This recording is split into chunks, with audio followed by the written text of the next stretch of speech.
صفر نے بہت سے فلسفیوں کو شکست دی۔ صفر کو انفینٹی کا جڑواں بھائی کہا جاتا ہے۔ زیرو کی کہانی بہت قدیم ہے۔ اس کی جڑیں ریاضی کی آغاز میں پائی جاتی ہیں۔ یہ وقت انسانی تہذیب کے قیام سے 1000 سال پرانا ہے۔ یہ وہ وقت تھا جب انسان نہ لکھ سکتا تھا نہ پڑھ سکتا تھا۔ زیرو آج کل ہمیں نیچرل لگتا ہے، لیکن قدیم انسانوں کو یہ اجنبی اور خوفناک لگتا تھا۔ پرانے وقتوں میں لوگ بائنری سسٹم اور کوئنری سسٹم استعمال کرتے تھے۔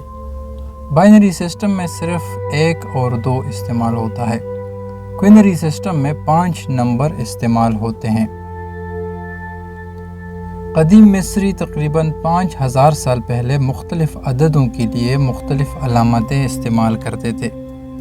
ان تمام نمبر سسٹمز میں زیرو کا کوئی تصور نہیں تھا۔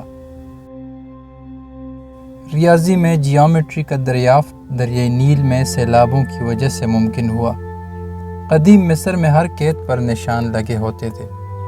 دریائے نیل میں جب سیلاب آتا تو وہ ان سارے نشانوں کو بہا لے جاتا تھا، اور اس طرح ان نشانوں کو واپس اپنی جگہ پر لگانا جیومیٹری کے بغیر ممکن نہیں تھا۔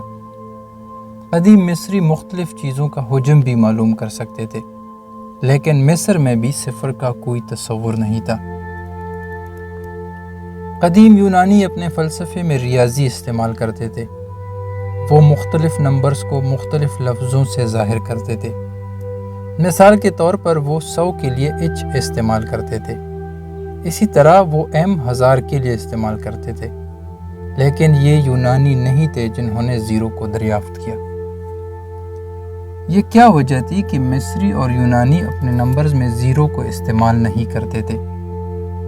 جواب ہے خوف کی وجہ سے۔ ان کے مطابق کائنات کے آغاز سے پہلے صفر ہی تھا، اور انجام میں بھی صفر ہی ہوگا۔ وہ صفر کو تباہی اور بربادی کی علامت سمجھتے تھے۔ ماین انڈینز اپنے نمبرز میں زیرو کو لکھا کرتے تھے۔ ان کے مطابق زیرو صرف خالی جگہ کو ظاہر کرتا تھا۔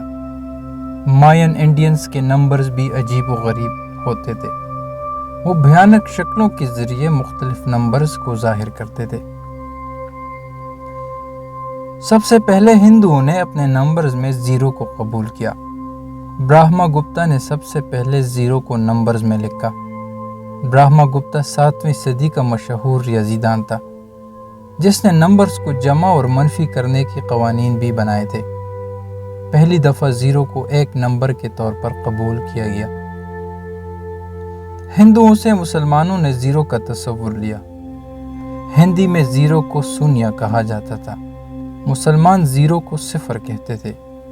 لاطینی زبان میں صفر کو زیفرم کہا گیا، جہاں سے پھر یہ زیرو بنا۔